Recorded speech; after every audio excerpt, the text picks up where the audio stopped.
अभेरिले तिसी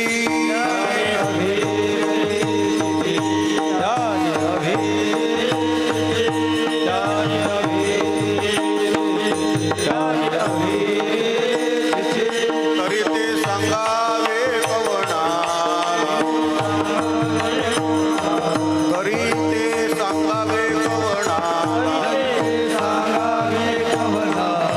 ऐसे बोले बा विठ्ठला ऐसे बोले बा विठ्ठला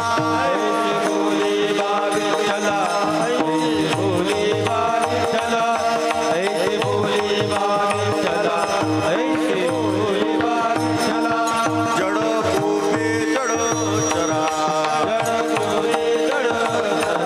जड कोपे जड चरा माता अव्हेरिले कुरा माता अव्हेरिले कुरा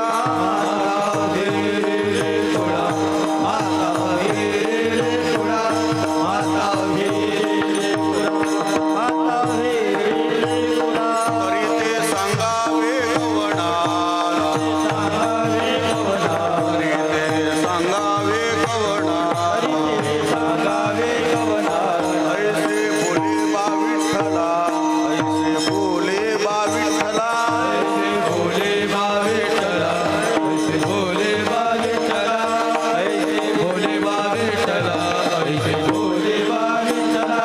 जणी म्हणे शरण आले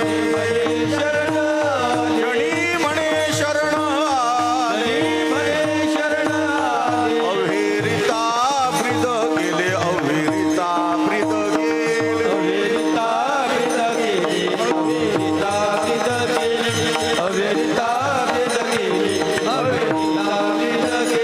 जणी म्हणे शरण आले जणी म्हणे शरण आले अव्हेरिता ब्रीद गेले अव्हेरिता ब्रीद गेले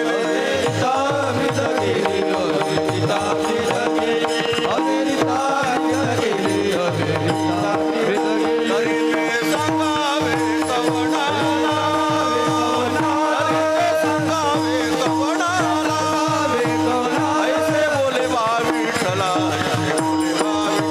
ऐसे बोले बा विठ्ठला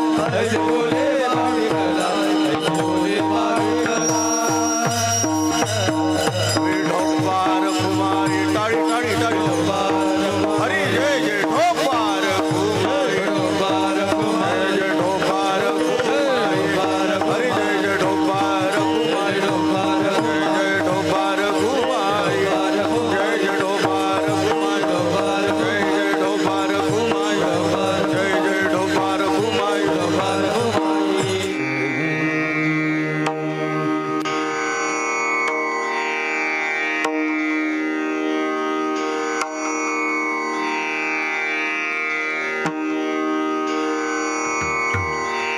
गंगा गेली सिंधू पासी गंगा गेली सिंधू गंगा सिंधू पासी गंगा सिंधू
विठ्ठला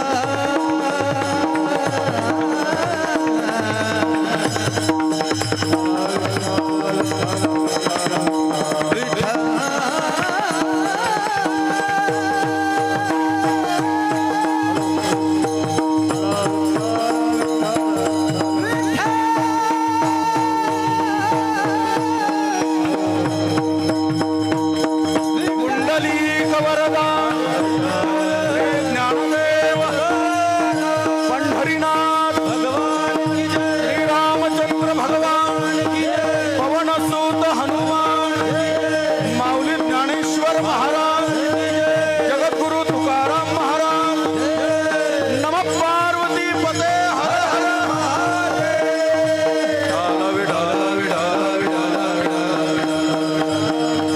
कुंडलिक वरदा ज्ञानदेव पंढरीनाथ भगवान की जय, माऊली ज्ञानेश्वर महाराज जगद्गुरु तुकाराम महाराज सद्गुरु जोग महाराज गुरुवर्य बोधे बाबा की जय।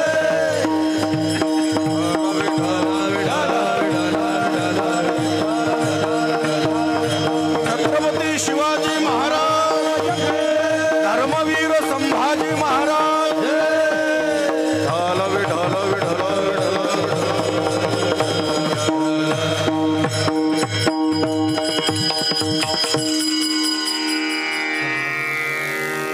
गंगा गेली सिंधुपासी गंगा गेली सिंधुपासी त्याने अविहिरिले तिसी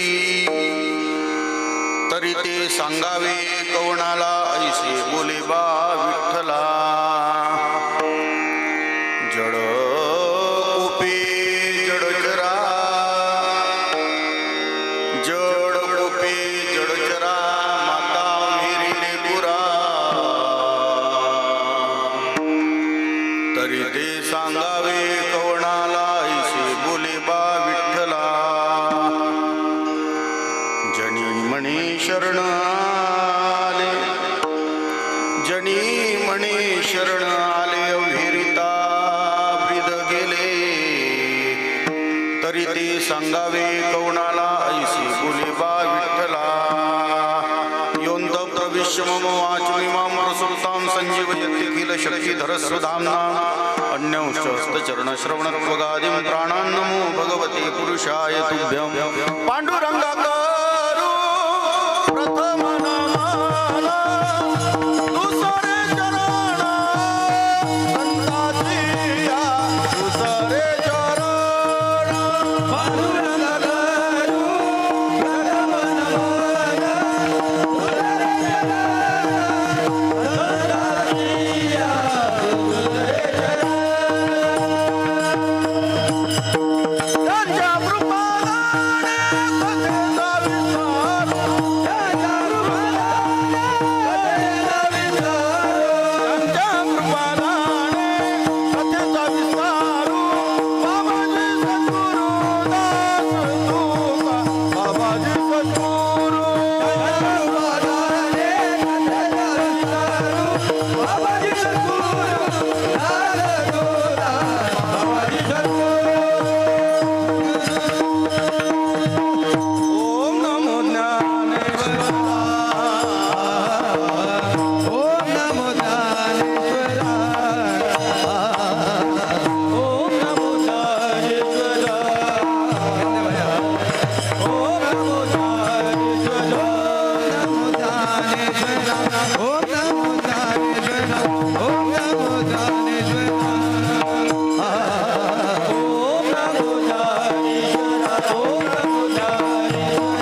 भास्कर पूर्ण कीर्ती जय हनुमान ज्ञान गुण सागर जय कपीश लोक उजागर रामदूत तुलित बलधामा अंजनी पुत्र पवन सुत नामा जय जय जय हनुमान गोसाई कृपा करहु गुरुदेव की नाई रुक्मिणी मेरी मात है पिता मेरो घनश्याम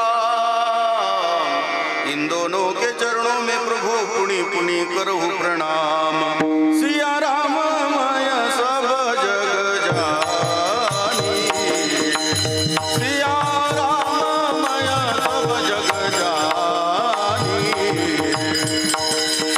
करहु प्रणाम जोरे जुग पानी करहु प्रणाम जोरे जुग पानी मंगल भवन अमंगल हारे मंगल भवन मंगल हारे प्रभु सुदर्शन अजित बिहारी प्रभु सुदर्शन अजित बिहारी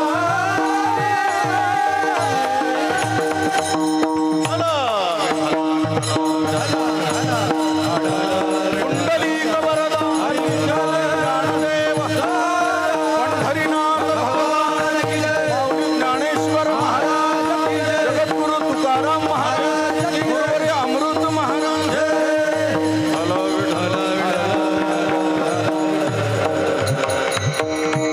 गंगा गेली सिंधुपासी त्याने अहिरिले पिसी तरी ती सांगावे कवणाला ऐशी बोले बा विठ्ठला प्राप्त स्थळी प्राप्त प्रसंगी निवडलेला अभंग ते लेकर सांभाळा कोणाचे आहे ते दोघंही सांभाळा नसन वाटत तर घरी घेऊन जा कार्टून दाखवा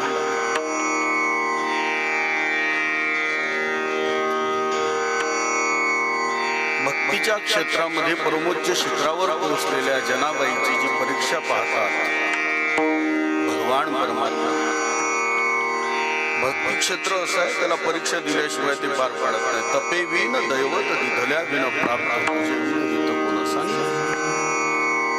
तपाच्या मार्गाने चालत असताना भगवंताच्या भक्तीनं मार्गाने चालत असताना पारमार्थिक वाटचाल करत असताना साधनामय जीवन जगत असताना अनुष्ठानात्मक जीवन जगत असताना परीक्षा द्यावी लागते आणि म्हणून प्रत्येक भक्ताला ती चाचणी द्यावी लागते ज्यावेळेस ती परीक्षा घेतायत भगवान परमात्मा जनाबाईच्या जीवनामध्ये सुद्धा परीक्षेचा दिवस आला आणि त्यातून जो भगवंताचा आणि जनाबाईचा संवाद झाला त्यात थोडंसं प्रेमाचं भांडण झालं त्या भांडणाचं विश्लेषण करणारा हा अभंग आहे विठ्ठल अभंग संत जनाबाई महाराजांचा आहे जनाबाई 11 वर्षाच्या वयामध्ये पारमार्थिक वाटचाल करतात थोडंसं आणखी डिले करतात 11 वर्षाच्या वयामध्ये पारमार्थिक वाटचाल करणाऱ्या 3 स्त्रिया गणितकारांच्या अभ्यासाप्रमाणे त्यांच्या वयाच्या नुसार जर सांगितल्या तर एक राजस्थानची मीराबाई आहे दुसरी कर्नाटकातील दक्षिण प्रांतातील शबरी आहे आणि तिसरी या महाराष्ट्रातील गंगाखेडची जनाबाई आहे रामायण काळामध्ये जिनं अल्पवयामध्ये लहानपणातच बाल्यपणातच पारमार्थिक वाटचाल सुरू केली ती शबरी आहे मेरे झोपड़ी के भाग आज खुल जाएंगे राम आएंगे तो अंगना सजाऊंगी दीप जला के दिवाली में मनाऊंगी मेरे जन्म के सारे पाप कट जाएंगे राम आएंगे प्रभूची सारखी वाट बघणारी एक शबरी अटती भवान नन्निकानन गोपिका बोलतात दशमस्कंदामध्ये तुटिर्युगायते त्वाम पश्यताम जड उदीक्षिताम पश्यं क्रूदृश्याम कुटील कुंतलं श्री मुखंच ते जयति तेधिकम जन्मना व्रज यातला जो श्लोक आहे, अटती भवान नन्ही कानन. हे देवा, तू आमची जे पापणी लावते डोळ्याची त्याच्यामध्ये एक क्षण पडतो, काही निमिष पडतात, अंधकार होतो, त्या अंधकारामध्ये तू दिसत नाही. तो क्षण एका युगासारखा वाटतो. पडिले दुर्देशी मज आठवे मानसी, नको नको हा वियोग, कष्ट होता ती जीवासी. भगवंताची सारखी वाट पाहणाऱ्या गोपिका जेणेप्रमाणे त्याचप्रमाणे रात्रंदिवस, दिवसाची रात्र आणि रात्रीचा दिवस करून सारखी डोळ्यात तेल घालून रामाची वाट पाहणारी एक शबरी आहे. पारमार्थिक वाटचाल करत असताना अल्प आयुष्यामध्ये जिनं पारमार्थिक वाटचाली करता आपला प्रारंभ केला, ती एक शबरी, ती कर्नाटकात आहे. दुसरी एक मीरा आहे, ती राजस्थानची आहे. मोठ्या माणसाची पोरगी आहे, राजाची राजकुमारी, एकुलती एक कन्या. पण 11 वर्षाच्या वयामध्ये पायामध्ये घुंगर बांधावी आणि भगवंतासमोर नित्य गायन करावं, नाचावं. पग घुंगरू बांध मीरा नाचे, पग घुंगरू बांध मीरा नाचे रे, पग घुंगरू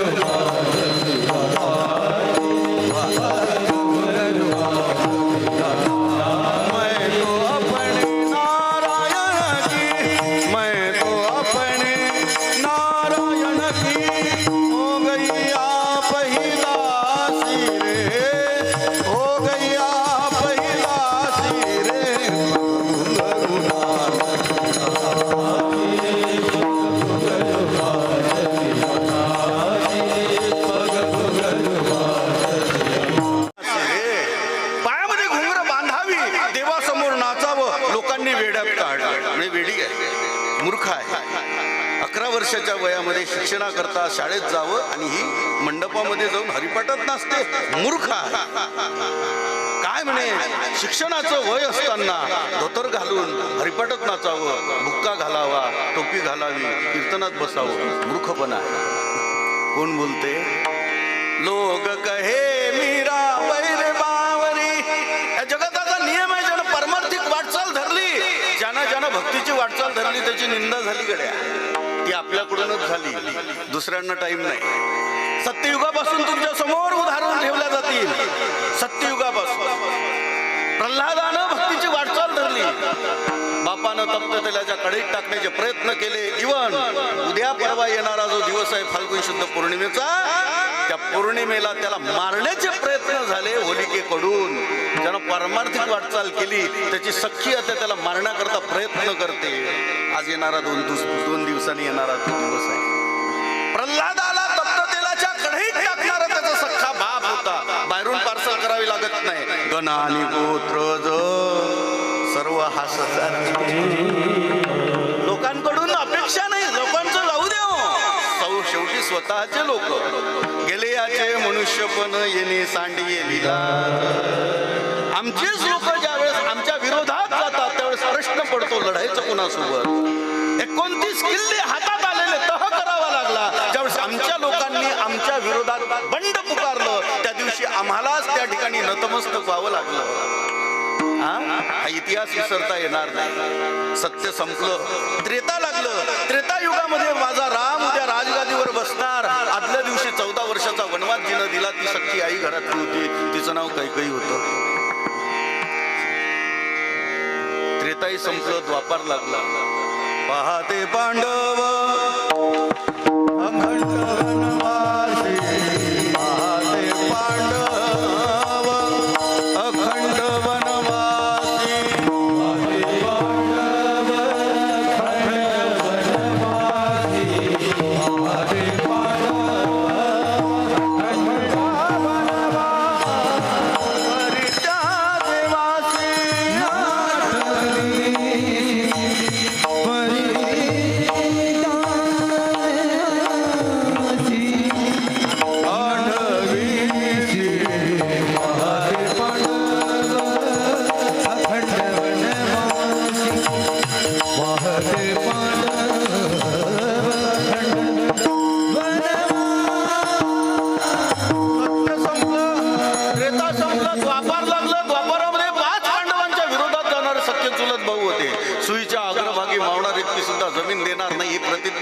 घरातलाच होता, त्याचं नाव दुर्योधन होतं. आपलेच लोक आपल्या विरोधात ज्यावेळेस षंडपुआ त्या ठिकाणी षड्यंत्र करतात त्यावेळेस मात्र आपल्याला त्या समोर जावं लागते, तो त्रास सहन करावा लागतो. कली लागलं. कलियुगामध्ये विष का प्याला राजाजीने भेजा, पिबत पिबत मीरा हासे रे. कलियुगामध्ये मीराबाईला विषाचा प्याला पाठवण्यात आला. रडते मीरा. रडणाऱ्या मीरेला भगवंतानं विचारलं, का रडते मीरा? मरणाला घाबरते? नाही रे, मरणाला कोण घाबरेल? या जगात दोनच सत्य आहे, एक जन्माला येणं, एक मरण. आएगा सो जाएगा, राजा रंक फकीर, हे मला माहिती आहे. मग का रडते? मेल्यानंतर तुझी भक्ती नाही घडणार याकरता रडते. मानव देह एकदाच मिळतो, पुन्हा पुन्हा नाही मिळत ना. मग आल्या जन्माचं सार्थक करून घ्यायचं होतं. तुझ्या नामस्मरणामध्ये नाचायचं होतं, तुझ्या निनादामध्ये आनंद घ्यायचा होता, तुझं साधनामय जीवन जगायचं होतं, जप तप अनुष्ठान मला करायचं होतं, तुझ्या भक्तीचा स्वानंद घ्यायचा होता, भक्तिरसाचा आविर्भाव करून मला त्या ठिकाणी भगवंताच्या आनंदामध्ये विलीन व्हायचं होतं. आनंदाची डोही, आनंद तरंग, आनंदाची अंग आनंदाची. पण तो आनंद मिटणार आहे मी मेल्यानंतर, तो आनंद मिळणार नाही याकरता रडते. त्यावेळेस भगवान परमात्मा म्हणतात, हे मिरे ऐक, जो माझं भजन करतो ना, जो माझं भजन करतो, जो आपलं मन माझ्या पायावर स्थिर करतो, तू म्हण हे मीची करी माझी ये भजनी प्रेम धरी, सर्वत्र नमस्कारी मजई काते. मन रूपी मोगरा माझ्या पायावर ज्यानं समर्पित केला, जो मज होय अनन्य शरण तयाचे निवारी जन्म मरण, ही माझी त्या ठिकाणी प्रतिज्ञा आहे. हस के तू पीले विष का प्याला,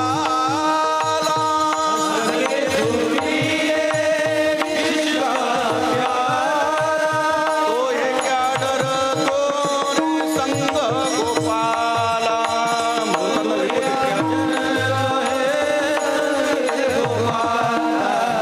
तेरे तन की ना होगी हानि,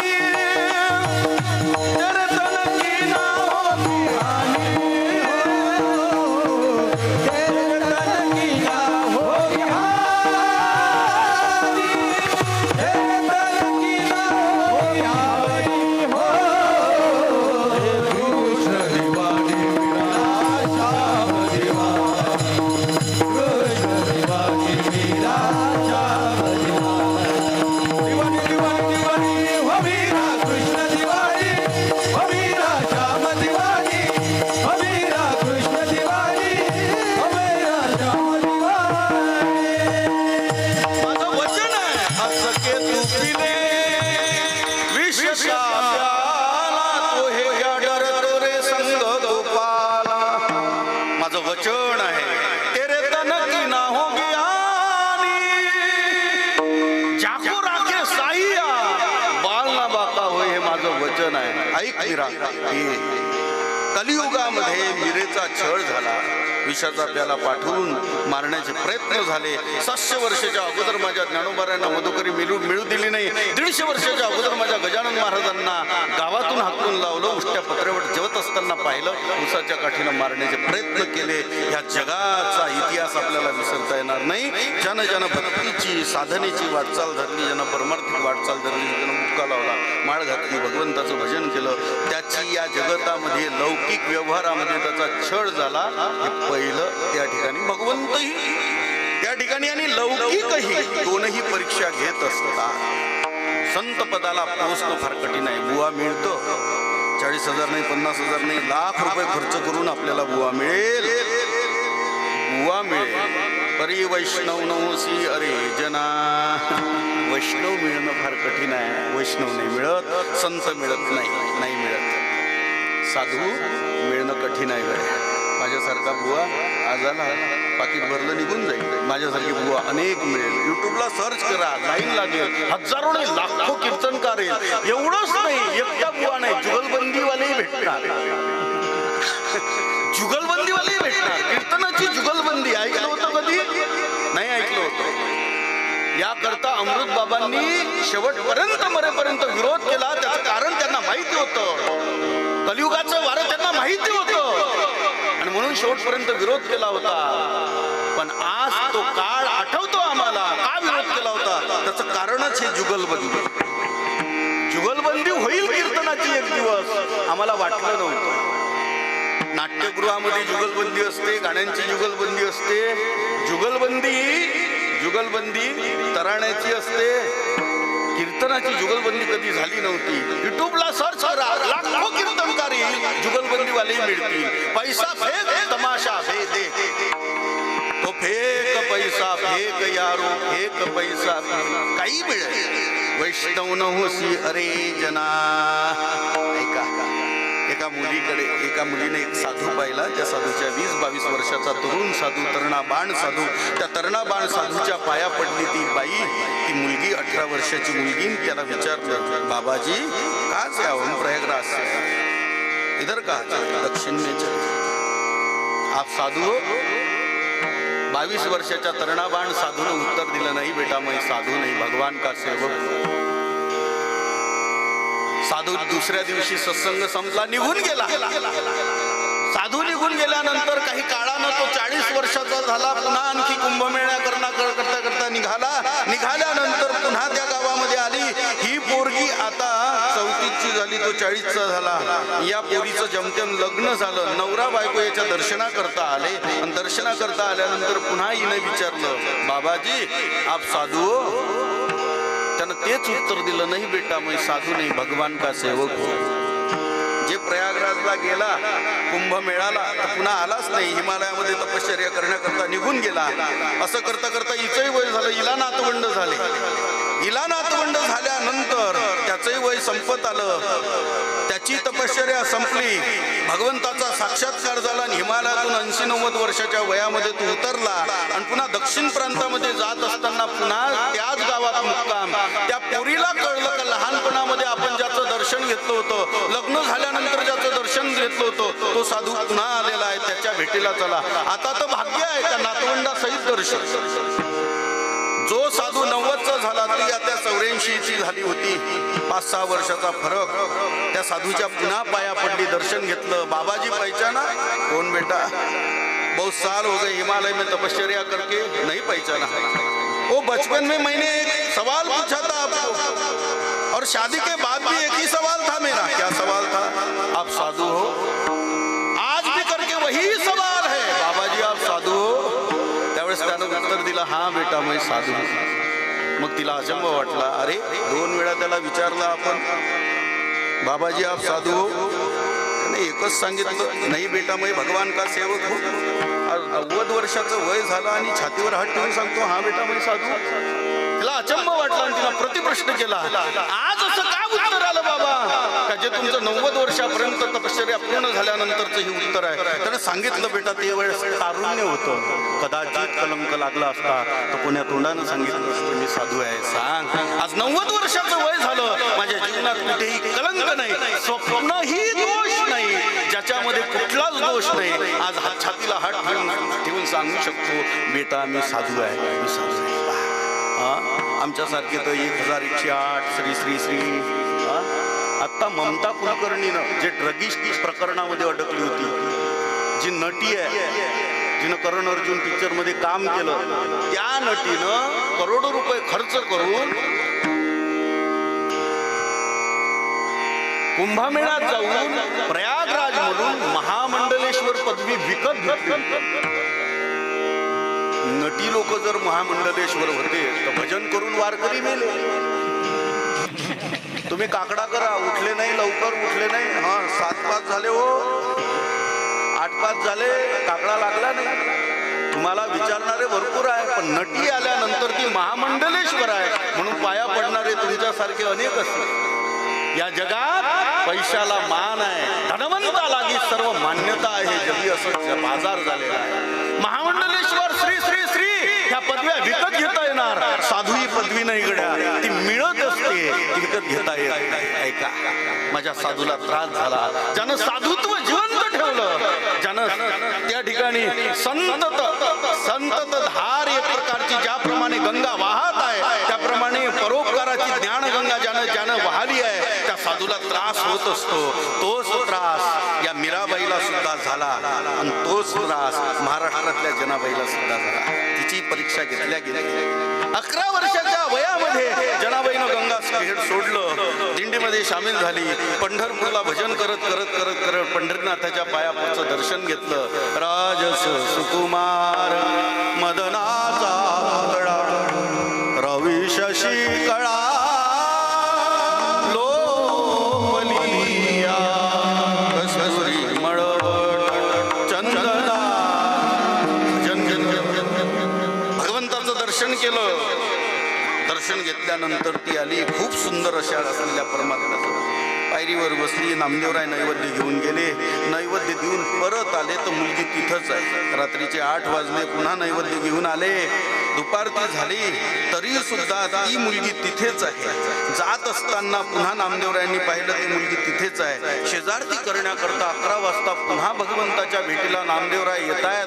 देवाला झोपून देण्याकरता, आराम करण्याकरता नामदेवराय पुन्हा मंदिराच्या गाभाऱ्यामध्ये आले तरी ती मुलगी तिथेच पायरीवर बसली आहे, जिचं नाव जना आहे. आणि परतत असताना आता रात्र झाली, पंढरपूर खाली झालं. आपापल्या दर्शन घेऊन सद्भक्त आपापल्या मुक्कामावर गेले. पण ही मुलगी सकाळपासून बघतोय मी इथेच आहे. नामदेवरायांनी ज्यावेळेस पाहिलं तिला विचारलं, बाळ कोण आहेस तू? माझं नाव जना आहे बाबा. कुठली आहे? गंगाखेडची आहे. लांबून आली? हो. कशा करता? भगवंताच्या दर्शनाकरता. झालं दर्शन? झालं दर्शन. मग आता जायचं नाही का घरी? लोक गेलेत ना का घरी? नाही, घरी नाही जायचं. आता याला टाकून कुठेच जायचं. कुठे राहणार? माहित नाही. जेवणार कुठे? माहित नाही. तो पांडुरंग करेल ना सांभाळ बाबा.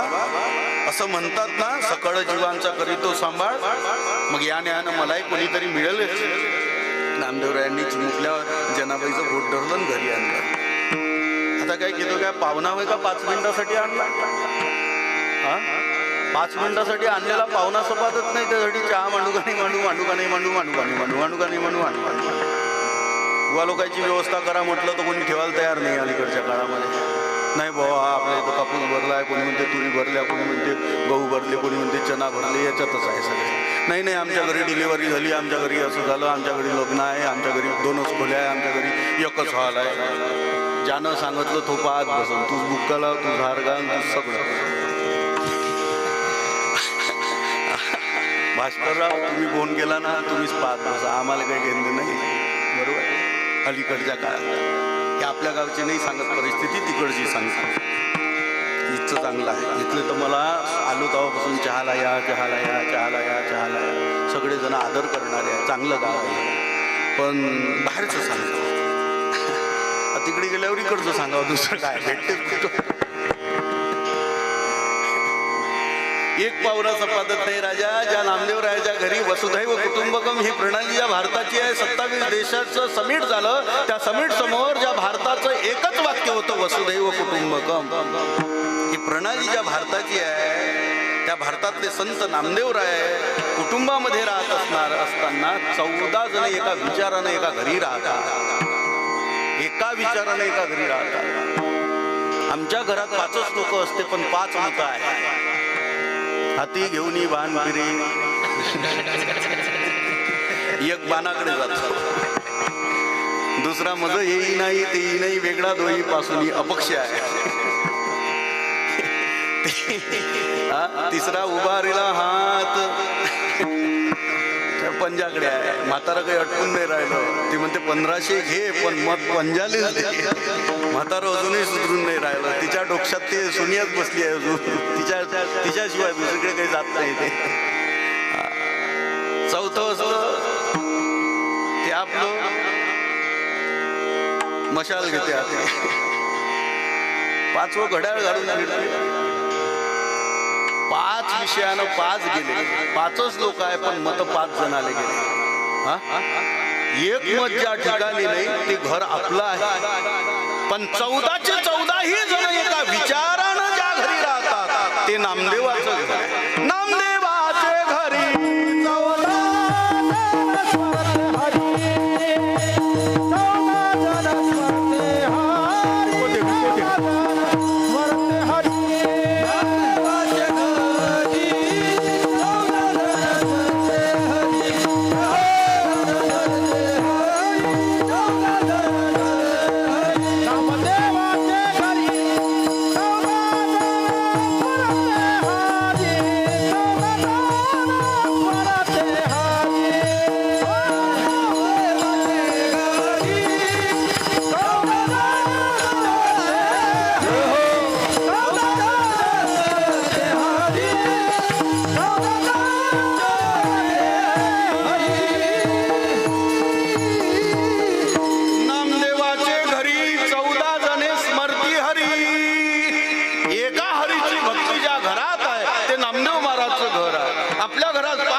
जातं आणि एवढे सगळे सोडल्यावर एक हरियाणाकडे जातं.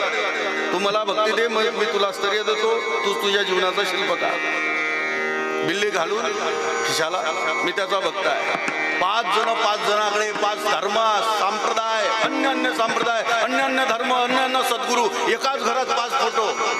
पोराच्या खोलीत त्याच्या गुरुचा फोटो, गुरुच्या खोलीत तिच्या गुरुचा फोटो, बापाच्या खोलीत त्याच्या गुरुचा फोटो, माईच्या खोलीत त्याच्या गुरुचा फोटो.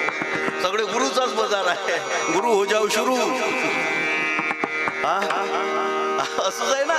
5 जण 5 लोकांचे भक्त आहेत. 5च लोक घरात आहे, पण 5 मत विभागले आहे. एका पक्षाला एक मत नाही.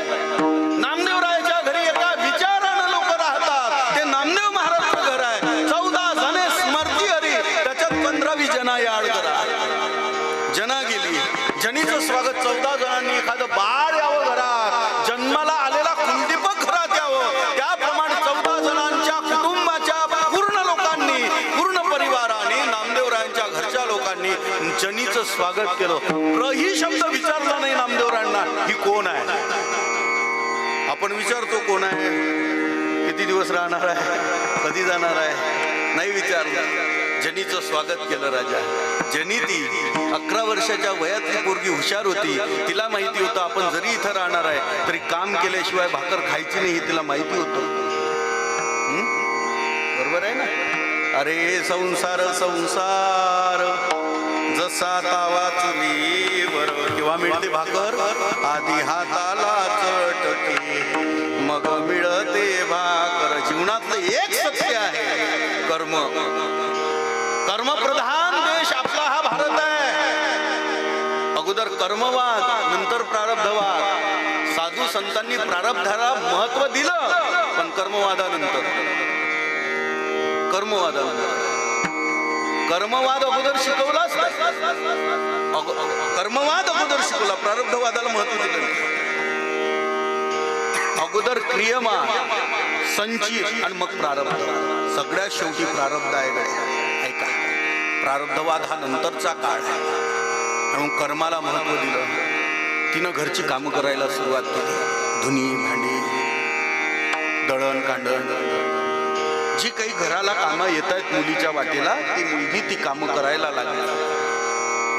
कामं करत असताना थकायची, भागायची, घाम यायचा, थकून जायची. भागलेली जनाबाईची सेवा देव करायचा, जगाचा नियंता यायचा.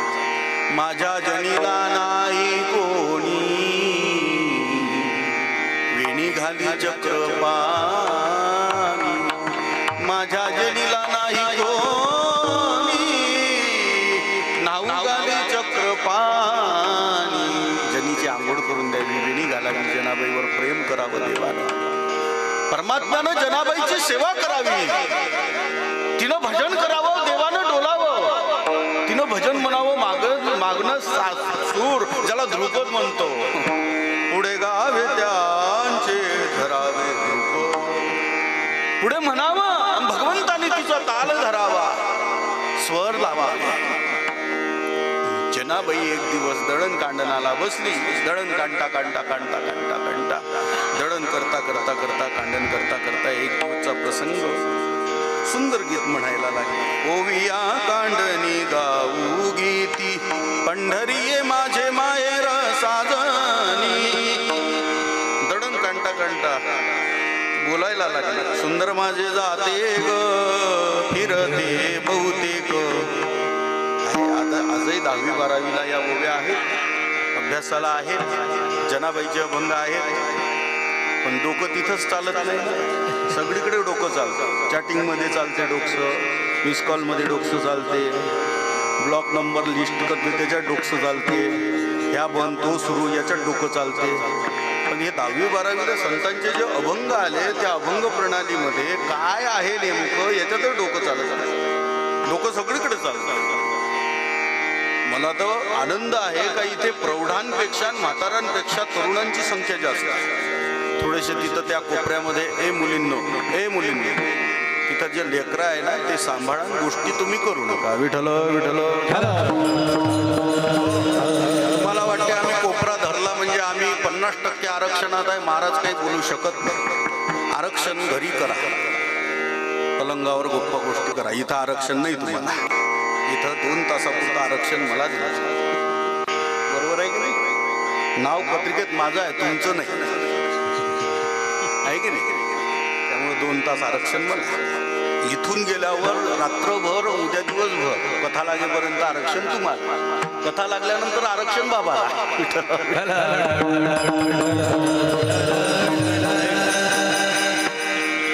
सुंदर माझे जाते ग फिरते बहुतेक, ओव्या गाऊ कौतुके तू ये रे बा. विठ्ठला देवाला बोलावलं, भगवंत आले, दळायला बसले. जात आता राहिलं नाही, जात आता भाड्यानं आणावं लागतं. जर लग्न असलं तर ते दळण्याकरता, हळद दळण्याकरता ते लावणं आवश्यक आहे. पुढं चालून कुठं लावा लागली काही सांगता येत नाही, म्हणून ते लग्नाच्या अगोदरच हळद लावून मोकळा करते त्याला. हे घे भाऊ. ते आता जातं विकत म्हणजे भाड्यानं आणावं लागतं. डेकोरेशनवाल्याकडे जाता आहे, मुसड आहे, उखड आहे, सगळं त्यांना नाही. आता स्पेशल होम निघाले, दाबू मारला स्पेशल होम निघाले. आता विटायचा होम तयार करावे लागत नाही. आता ते पत्र्याचे होम तयार केले, त्यांना स्टाईल खराब होत नाही, काही नाही, काही नाही, काही नाही. कारण 50 लाखाच्या बंगल्यामध्ये विटायचा होम शक्य नाही. मग डायरेक्ट ही परिस्थिती आहे. शॉर्टकट परमार्थ निघाला. परमार्थामध्ये एवढा शॉर्टकट निघाल मलाही वाटलं नव्हतं. एवढा शॉर्टकट निघाला, एवढा शॉर्टकट निघाला. 50 रुपयाचं नारळ आणल्यापेक्षा पूजेचं नारळ 18 रुपये. एवढा शॉर्टकट काढला. कोण 200 रुपये खर्च करून काही बदाम सुपारीवर, त्यापेक्षा एक पाकिट मिळतं पूजेचं, त्याच्यात खारकाय असते, बदाम असते, सुपारी असते. सुपारी फोडली का सोंडे, खारक फोडली का त्याच्या सोंडे. शॉर्टकट परमार्थ निघाला. भागवतकारांना तुसच देतात, नको तू पीस देतात. पीस तो असा राहते मच्छरदानी 10 रुपयात बंद. इकडून तुम्ही दिसता, तुम्हाला मी दिसल एवढं.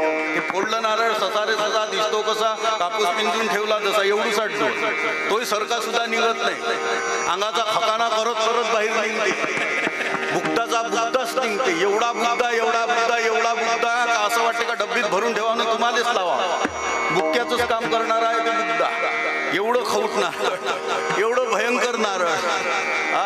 पूजेचा शॉर्टकट निघाला, साधनेचा शॉर्टकट निघाला. काही राहिलेलं नाही या जगतामध्ये. अलीकडच्या या काळामध्ये सगळा शॉर्टफॉर्म निघाला. पूजा सुद्धा शॉर्टकट निघाली, साधना शॉर्टकट निघाली, सगळं शॉर्टकट निघालं. सप्ताहामध्ये सुद्धा कीर्तन शॉर्टकट निघाले. पूर्वीच्या काळामध्ये 3-3 तास कीर्तन करायचे, एका अभंगावर 2-2, 3-3 दिवस एका महाराजांना द्यायचे. काही नाही महाराज गडबड आहे, गडबड आहे, गडबड आहे, गडबड आहे, गडबड आहे. 9:05ला 5 कमी असताना संपलं पाहिजे, 9ला संपलं पाहिजे. लागे ना कवाय पण 9ने संपवा, कारण लोकांच्या जेवणाचा प्रश्न आहे. एवढे मोठे लोक जेवतील कवा, दिवसभर काम करतात, येते सगळा शॉर्टकट निघाला. अलीकडच्या काळामध्ये घाईघाईचा परमार्थ आहे गड्या. घाईघाईनं काही वाहून देतो आपण देवाला. फाटलं बेल, तुटकं फूल, काही ढंग राहिलेला नाही सध्याच्या काळात. सत्यनारायणाची पूजा तर वेगळाच आहे विषय. 200 रुपयात देव खुश करून टाकतो आपण.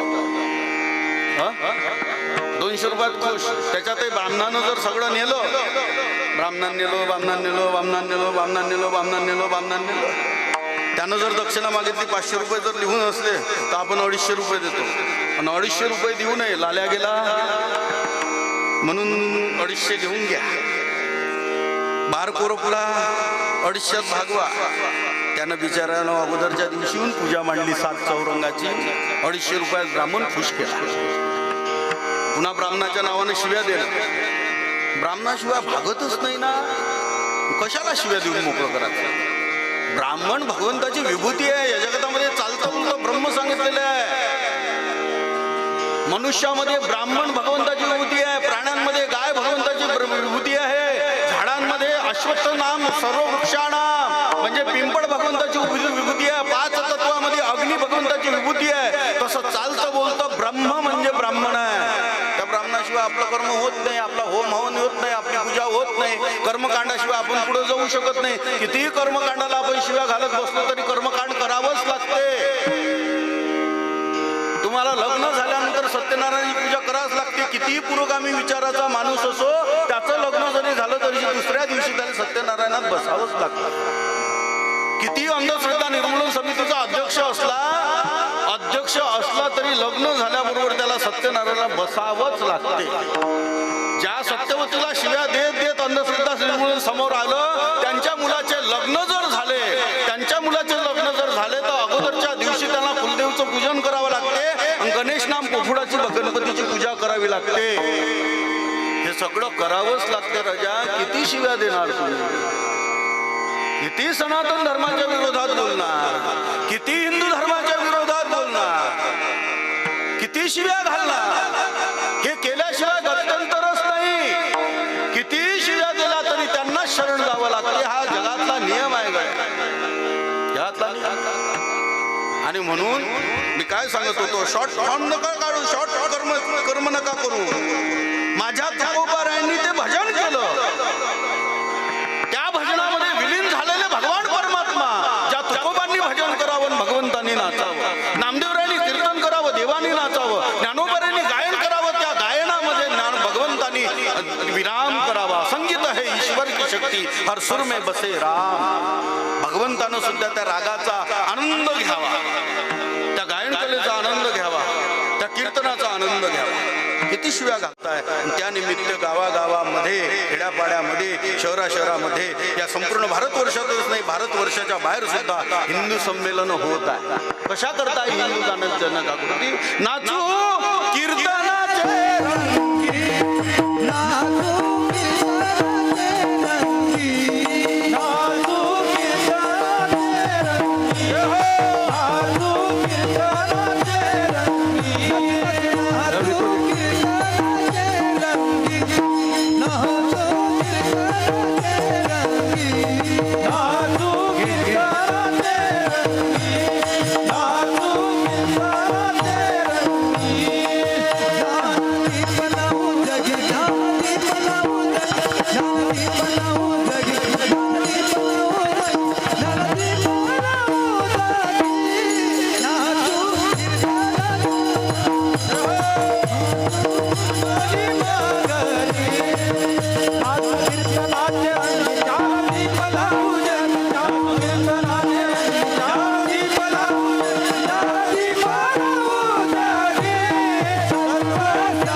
संघर्ष करणं शिकवणारी आहे. कथा जीवनात असलेल्या अडचणी दूर करणारी आहे. कथा जीवनाचा मार्ग दाखवणारी आहे. कीर्तन ज्ञानदीप लावून जगी, हा त्याचा आशय आहे. जनाबाईनं सुंदर त्या ठिकाणी, मी सांगत होतो जात राहिलं नाही, आता भाड्यानं आणावं लागते. इथून माझा विषय पुढे गेला होता. जात सुद्धा भाड्यानं आणावं लागते. आता ते हळद दळण्याकरता उखड मुसळ सुद्धा भाड्यानं आणावं लागते आता, डेकोरेशन वाल्यापासून. आणि त्याला म्हणावं लागते याच्यात ज्वारी टाकून कांड. आता ही परिस्थिती आहे सध्याच्या काळात. जे जात झालं पुन्हा न कधी येतं, त्याचं नाव जात दळायला बसली आणि देव आला. देवानं कुंटा धरला, दळायला लागले. तिनं धान्य टाकावं, देवानं दळावं. तिनं धान्य टाकावं, देवानं दळावं. असं करता करता रात्र लोटली. रात्र लोटता लोटता पहाटेचे 3 वाजले. ब्रह्ममुहूर्ताची वेळ होणार. 3:30च्या दरम्यान, 2:45च्या दरम्यान दरवाजे उघडणार, मला जाग करणार असं भगवंताला वाटलं. आणि देव म्हणू लागले, जने गेलो पाहिजे, बडवी येतील, दार उघडतील. मी जर विटेवर दिसलो नाही तर मला कोल्लोळ माझे. देव कुठे गेला, देव कुठे गेला, देव कुठे गेला. एकदा गेलो होतो, पुन्हा भानुदासांनी मला आणलं म्हणून मी इथे आहे. आता मला कुठं जायचं नाही वीट सोडून, पण तुझ्यासाठी आलो. जायचं आहे मला जनी. ज्यावेळेस जनीला सांगितलं आणि जना दळण आवरायला लागले, तोपर्यंत देव निघून गेले. एवढ्यामध्ये प्रकार घडला. कार्तिक महिन्याचे दिवस होते. त्याला तिथं दाबू नका, घरी घेऊन जा, घरी घेऊन जा, घेऊन जा घरी. खरंच घेऊन जा. नाही मजाक नाही करत नाही मी, गंमत कधीच नाही करत. एखादं बाळ रडत बसलं, बुवा आहे ना, आणखीन दाबता काही गरज नाही. बरं, एका लेकराच्या मागं ज्याची माय असते ते तर सांभाळणं सोडते, दुसऱ्याच काय नाही. तुम्हाला का भाड्यानं आणलं काही त्याचं काम करायला? हम थांब ना जरा, असा गडबड नका करू नका. लेकरं तुम्हाला येतं का आम्हालाही आहे ना, माय लेकरू सोबत आहे. मी गाये घेऊन आलो, वासरूच घेऊन आलो, मी माहुरून आलो.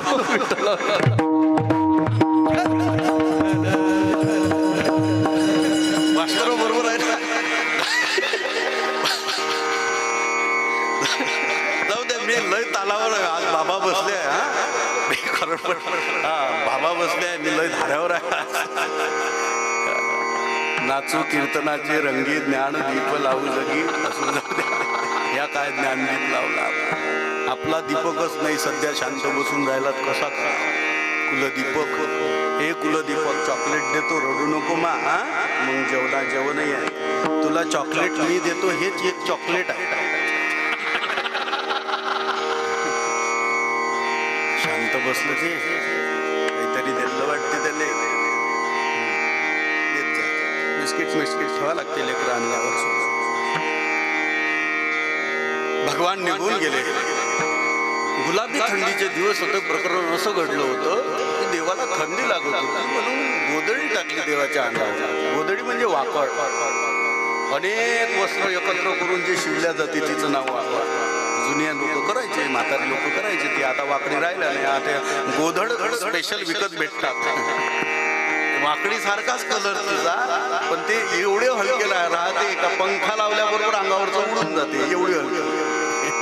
अलीकडच्या काळातली ही गोधड, पण पूर्वीच्या काळातली गोधड एक अंगावर एक खालून गाडगुड झोप. आजही आळंदीच्या भागामध्ये गोधडच आहे, वाकडीच आहे, आजही आहे. आजही मराठवाड्यामध्ये आम्ही जातो ना, खालून गोधडी टाकली वरतून घेतली का संपलं त्याचं गादीचं काम. काय ठीक आहे, बरोबर आहे. आजही गोधड फार प्रसिद्ध आहे. तिने गोधडी दिली, भगवंतानं अलंकार काढून ठेवले. काय कारण? ज्याप्रमाणे एखाद्या चक्कीतला माणूस, एखाद्या त्या गिरणीतला माणूस दळण दळता ते धूर त्याच्या अंगा खांद्यावर उडतो आणि काळ्या असलेल्या भोऱ्या पांढऱ्या होतात. 20-22 वर्षाचा तरुण दळण दळणारा 50-60 वर्षाचा दिसायला लागतो. 40 वर्षाची बाई त्याला म्हणते काकाजी बारीक दळ जा. काकाजी नाही बाई, मी 22च वर्षाचा आहे. अरे मग पांढरा भरकड झाला ना रे, या धुरानं झालो, केस नाही पिकले. मग तो अंग झटकून सांगतो, बघ आता चेहरा. आता ऐकलं तरुण, त्या पांढऱ्या पिठाच्या धुराने झालेला तो पांढरा होता. देवही तसा पांढरा व्हायला लागला. पंडुराजाचा रंग तो पांडुरंग दिसायला लागला देव. म्हणून तिनं सांगितलं, अरे हे हजारो लाखो किमतीचे हे तुझ्या अंगावर सोन्याचे दागिने काढून ठेव. हा भरजरी वस्त्राचा अंग अलंकाराचा हा शेला काढून ठेव. ही गोधडी घे बाबा, मळली तर मळू दे, घे बाबा घे. दिली देवाच्या अंगावर. एवढ्या गडबडीमध्ये झालं का, ती गोधड घेऊनच गेला. अलंकार तिथंच राहिले. तो भरजरी वस्त्राचा विणलेला शेलाई तिथंच राहिला आणि देव उठेवर उभून राहिले. इकडे बडव्यांनी दार उघडलं. जसं दार उघडलं, पवित्राणम पवित्रमेव मंगलानांच्या मंगलम, अपवित्राला ही पवित्र करणारा परमात्मा. आज त्यालाच पवित्र करण्याचं धाडस कोणी केलं? अबब, याच्या अंगावर गोधडी कोणी टाकली, वाकड कोणी टाकली, याला पवित्र कोण केलं? फाटकी नाचकी मळलेली गोधडी याच्या अंगावर टाकली कोण? अलकोल्लोड माजोला. दुसऱ्या दिवशी दुसऱ्या वेळेस पुन्हा निरखून भगवंताला पाहिलं तर अलंकार गायब झालेले दिसले. पुन्हा देवाकडे पाहिलं तर शेला पण नाही. चोरी झाली, चोरी झाली, चोरी झाली, चोरी झाली. संपूर्ण पंढरपुरामध्ये दोंडी पिटली. सगळेचे सगळे लोक पाहायला देवाचे अलंकार चोरीला गेले, देवाचे अलंकार चोरीला गेले. त्यात काही 4-2 बाया होत्या, महिलांनी पाहिलं देवाचे अलंकार चोरीला गेले. पाहिलं निरखून तर देवाच्या अंगावर अलंकार नाही, ती गोधडी आहे. काही 2 महिलांना ती गोधडी ओळखू आली आणि म्हणायला लागले, का ग हे जनीची गोधडी दिसते गड्या, ही गोधडी जनीची दिसते. हो जनीची गोधडी आहे. दुसरी म्हणू लागली, हो कस काय? हे परवा वाळवंटामध्ये धुवायला आणली होती, तिथेच वाळवायला टाकली. आम्हाला माहिती आहे जनीची गोधडी आहे. काही गुप्तहेर लोकांनी ऐकलं आणि पंचमंडळीजवळ सरकारजवळ सांगत गेले, सरकार सरकार सरकार, गोधडीचा पत्ता लागला. कुणाची आहे? जनीची. ज्या अर्थी गोधडी जनीची त्या अर्थी चोर जना असली पाहिजे. ज्या अर्थी त्या अर्थी अनुमान प्रमाण. ज्या अर्थी मंडपाच्या मागे धूर निघत असत, स्वयंपाक घर आहे म्हणून ठीक आहे. नसतं स्वयंपाक घर राहिलं असतं तर काय समजलं असतं? कोणीतरी कार्यक्रम करून राहिलं आहे की नाही? यत्र यत्र धुमा तत्र तत्र वनी. जाताना मे महिन्यातून जर गिरडच्या जंगलातून निघालो, निघता निघता जर आपल्याला कुठेतरी धूर दिसत असेल तर समजावं वनवा लागला. आणखीन जमलंच नाही काय, जमवा ना थोडस बरोबर पहा ना. धूर निघत असेल तर समजावं वनवा लागला. पाणी वाहत असेल समजावं कुठेतरी नाला नदी ओढा वाहत असेल. त्याप्रमाणे अनुमान प्रमाण ज्या अर्थी गोधडी जनाबाईची त्या अर्थी चोर जनाबाई असली पाहिजे. पंचमंडळी सरकार नामदेवाच्या घरी जने गोधडी तुझी आहे? नाही, हो माझी गोधडी आहे. तुझ्या खोलीचा धांडोळा घेऊ दे. नामदेवराय विचारतात पण का असं का? पण ज्यावेळेस विचारलं नामदेवरायांनी त्यावेळेस नामदेवरायांना लोक सांगू लागले पण ही गोधडी जनाबाईची आहे. मग गोधडी जर जनाबाईची आहे, देवाचे अलंकार देवाच्या अंगावर नाही या न्यायाने तिच्या खोलीत आहे का पाहायचे. नामदेवराय म्हणतात बघा, ज्यावेळेस नामदेवरायांनी आज्ञा दिली, खोलीचा धांदोडा घेतला तर अलंकारही मिळाली, शिलाई मिळाला. जनीला बेड्या टाकून त्या प्रांगणामध्ये आणलं. प्रांगणामध्ये आणल्यानंतर बेड्या टाकलेल्या जनाबाईला चोर ठरवलं सगळ्या समाजाने. चोर या नजरेनं जनाबाईकडे पाहायला लागले. आळ चोरीचा माझ्यावरी, चोरीचा आळ. ऐका, सज्जन कसाई भक्ती करत होती, हात कापला गेले, बलात्काराचा आरोप आला होता. सज्जन कसाईवर अत्याचार केला म्हणून एक बाई विरोधात गेली होती. लक्षात ठेवा, साधं नसते, साधं असतं. साधू संतांना बेड्या टाकण्याकरता लोक ठरलेले. मागच्या काळात रामदेव बाबाला अटक होत होती. अण्णा हजारेचं काय होत होतं काही सांगता येत नव्हतं. विषाचा प्याला पाठवला होता, जहर पाठवलं. लोक जे आहेत ना सनातन धर्मासाठी जगणारे, मारण्याचे प्रयत्न होतात. आपल्याला बाबा माहिती आहे, वासुदेव महाराज अडगावकर विष पासून मारण्याचे प्रयत्न केले. भागवतात कथा आहे, भागवतात कथा आहे, सगर राजाला मारण्याकरता त्याच्या आईला विष दिलं होतं. गर्भपचून ज्याला जन्म दिला त्याचं नाव सगर ठेवलं. सनातन धर्माचा जो उदो करतो ना त्याला मारण्याचे प्रयत्न अगोदरपासून झाले, आजच्या काळातलेच नाही. रघुराजाच्या विरोधात जाणारा त्यावेळेसचा रावण होता. नंतर हे सगळ्या पिढीच्या विरोधात रावण गेला, हा भाग वेगळा. पण अगोदर रघुशी त्याचा त्या ठिकाणी सामना झाला होता. अनेक आळ येतात असतात, त्या आळातून समोर समोर समोर समोर जावं लागत असतं. साधं असतं. एखादा चांगला बुवा असून त्याला बदनाम करण्याकरता षडयंत्र काही होऊ शकत असतं, त्या जग सोडत नसतं तसं. आपले आत्ताचे कालीचरण महाराज, हिंदू धर्माकरता प्राणाची आहुती देणारा महाराज, पण त्याच्या विरोधात जाणारे आजही लोक आहेत, षडयंत्र करणारे लोक आहेत. मला याही काळामध्ये सनातन धर्माचं सरकार असून सुद्धा चांगल्या लोकांना जगू न देता त्याला मारण्याचे प्रयत्न होत असतात, हे लक्षात ठेवा. मग तो राज्यात राजकारणातला असो का धर्मकारणातला असो, जो पुढे गेला त्याला मिटवण्याचे प्रयत्न झाले. विठ्ठल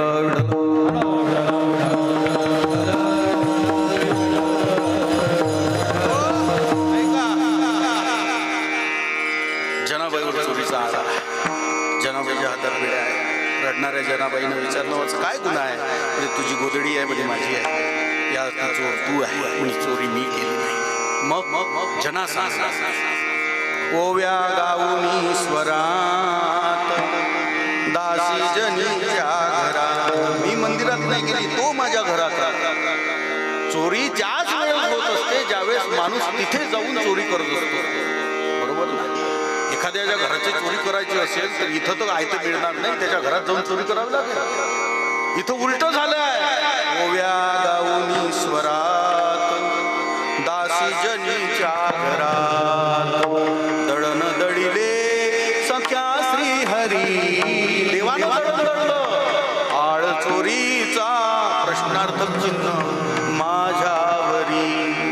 देवानं दळण दळलं, माझ्या घरात तो आला आणि चोरीचा नाही नाही नाही. असा कारे पांडुरंगा केलास कावा, अलंकार विसरून गेलास सेवा. वाकळ नेली तू अंगावरी, आळ चोरीचा माझ्या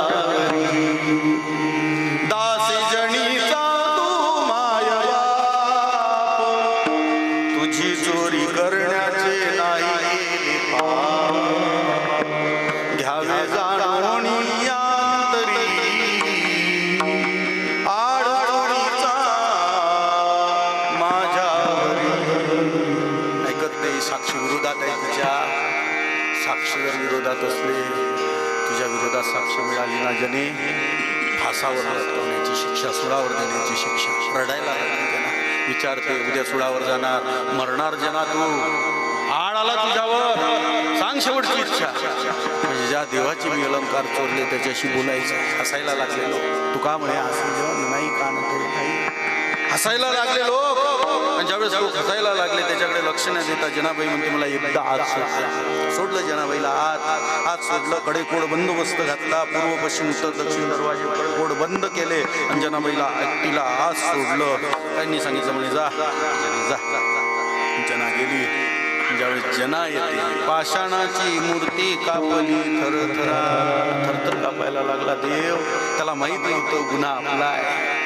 परीक्षा आपण घेऊन राधा भगवंताला म्हणते जो मैं ऐसा जानती प्रीत करू दुख हो नगर ढिंडोरा पीट प्रीत ना करियो.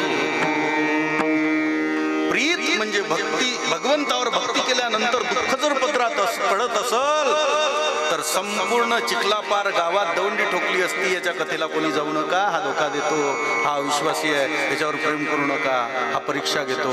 सांगुनेचं बाळ यानं मारलं. पुण्यवंत पाताळ लोकी नेला.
सोबत याने परीक्षा घेतली.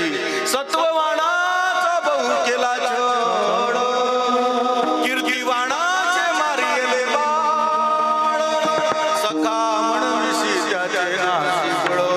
जणी म्हणे मी जाणे तुझे खेळ, देवा तुझ्या दरबारात न्याय नाही. कमरेला पदर खोलान गेली दर्द. जनाबाईनं रागावून जनाबाईनं खरपट्टी काढली. नाही नाही ते बोलली. त्याच जनीला थोड्या वेळानं दया आली. देवा का असा छळ माझ्याशी केला सांग. हे करुणावर्णालय, अकारण करुणावर्णालय आहे तू. अकारणही ज्याच्यावर तू कृपा करतो तो तू आहे. जगाचा आधी जगतपती तू या विटेवर उभा आहे. तुझ्या दरबारात न्याय कसा नाही. मला अशंभा पडला. आश्चर्य वाटते देवा.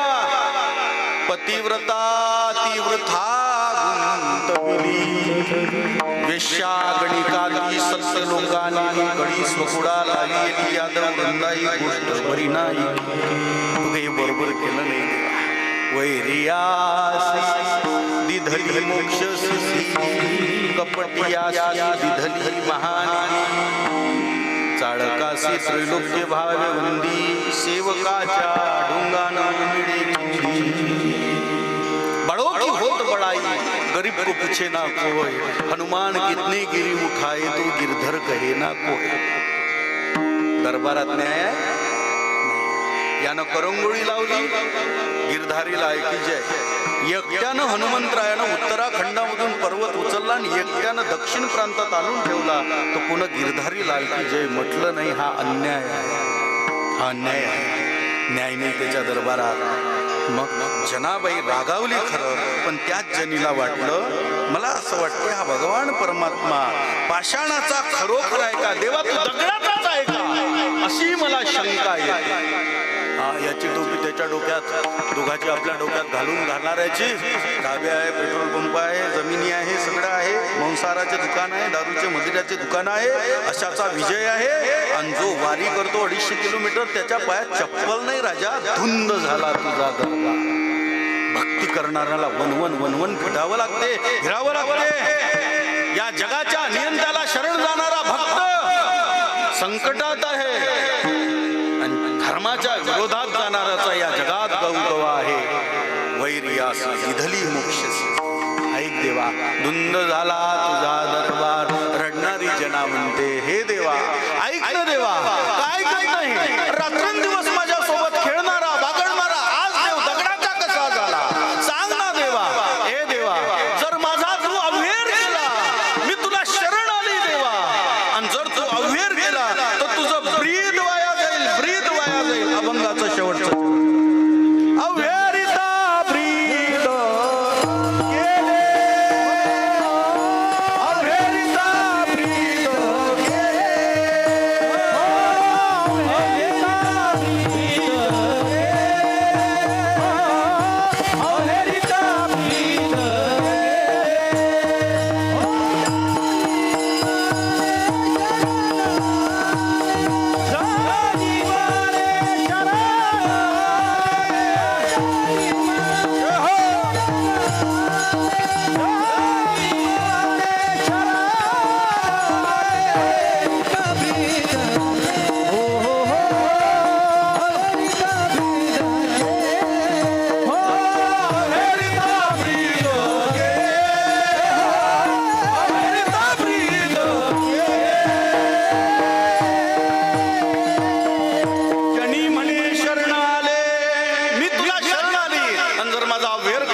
शरणागती देत नसशील तर तुझं ब्रीद वाया जाईल.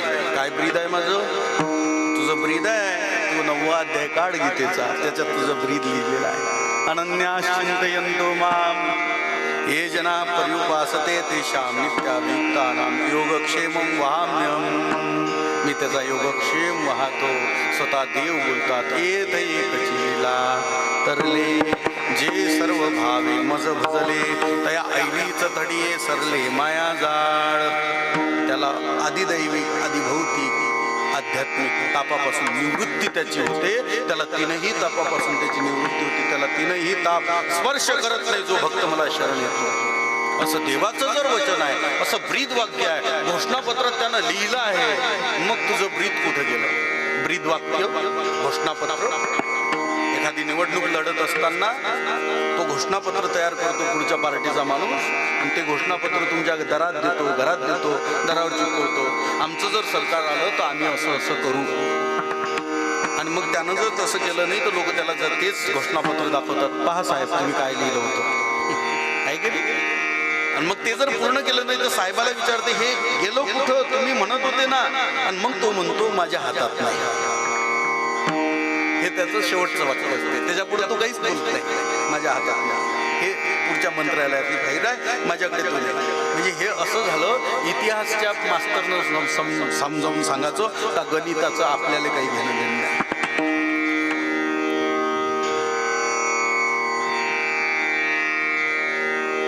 उचूच आहे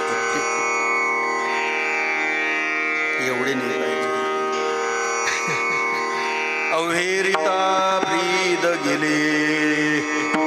अव्हेर जर केला, जर शरणागती दिली नाही, तुझं ब्रीद वाक्य वाया जाईल. घोषणापत्रात दम नाही तू या देवा, तू बोलतो तसा वागत नाही, बोले तैसा चाली त्याचे वंदावे पाहून. हे जर तू म्हणतो आहे सत्यम वद, आहे की नाही? सत्य बोलणं भगवंतालाही जर आवडते तर तू तुझं सत्यत्व गेलो कुठं सांग देवा. मग जर तू सत्य बोलतोय तर हे खोटं आहे का? तुझं ब्रीद वाक्य. आणि जर हे ब्रीद वाक्य खरं असेल तर आज माझ्यावर तुमचा आळ का सांग ना. आणि मग जनाबाईनं ज्यावेळी खरडपट्टी काढायला सुरुवात केली, त्याच्यातून नम्रता धारण करून त्यानं त्या भगवंताला विनंती केली, देवा ऐक ना, या जगात अनेक तुझ्यासारखे महात्मे होऊन गेले, ज्यांनी शरणांगत आलेल्या वत्सल असलेल्या भक्ताला शरणांगती दिली. जो आपल्याकडे येतो त्याला बाहुबलानं आपल्याला स्वीकारावं लागते, मोठं मन करून स्वीकारावं लागतं. या जगात अनेक उदाहरणं आहे, पण तुझं उदाहरण गेलंय कुठं? आणि मग त्यानं विचारलं, माझ्यासारखे असे लोक या जगात आहेत का? त्यावेळेस त्यानं सांगितलं जनाबाईनं, या जगात समुद्र नाम, सागर नाम, सिंधू, त्या सिंधूला, त्या सागराला ज्यावेळेस गंगा हिमालयातून शरण जाते त्यावेळेस आपल्या बाहुबलानं तो त्या ठिकाणी बाहू पसरून तुझं स्वागत करतो. देवा ऐक, जर त्या गंगेला सिंधू नाम समुद्रानं जर शरणांगती दिली नसती तर प्रश्नार्थक चिन्ह अभंगाचं प्रथम चरण. गंगा गेली सिंधू पासी हो, गंगा गेली सिंधू पासी, गंगा गेली सिंधू पासी, गंगा गेली सिंधू पासी हो, गंगा गेली सिंधू पासी, गंगा गेली सिंधू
तुले बोलायचं काम नाही पडलं.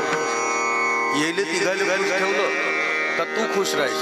तू खुश राहिला का मग आमच्यासारखे खुश राहील. आवाज सोड, कंजूसी ठेवू नको. हा विठ्ठल विठ्ठल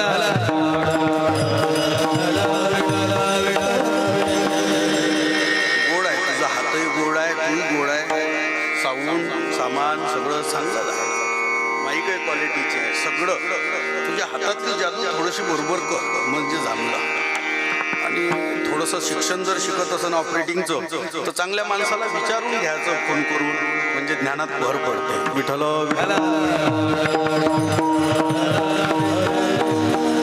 गंगा गेली सिंधू पासी, त्याने अविरिली दिशी क्वेश्चन मार्क, प्रश्नार्थ चिन्ह.